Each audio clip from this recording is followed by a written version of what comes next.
আমার বেবি কিছুই খেতে চায় না। ব্রেকফাস্ট টাইম মানেই তো স্ট্রাগল। তাই ব্রেকফাস্টে এমন কিছু করছিলাম যেটা ব্রেকফাস্টকে আরো বেশি সেফ ফিল করাবে অ্যাজ আ মম। তো খুঁজে বের করলাম মিষ্টান্নের তৈরি চকলেট স্প্রেড। এটা মিল্ক চকলেট স্প্রেড নামেও আছে এবং ডার্ক চকলেট স্প্রেড।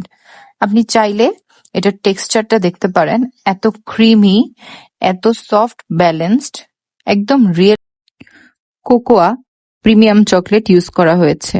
এটা শুধু মিষ্টি না, একটা ধরনের রিচ প্রিমিয়াম ফিলও পাওয়া যায়।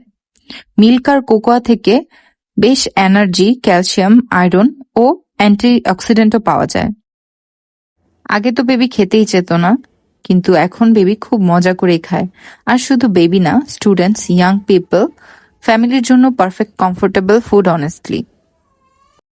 এতে কোনো ধরনের পাম অয়েল, আর্টিফিশিয়াল কালার বা হার্শ কেমিক্যাল অ্যাড করা হয়নি। ব্রেড, টোস্ট, প্যানকেক, ফ্রুটসের সাথেও ইজিলি খাওয়া যায়। টেস্ট আর এনার্জি দুটোই একসাথে থাকে। আমি পেজটা ট্যাগ করে দিব কমেন্টে।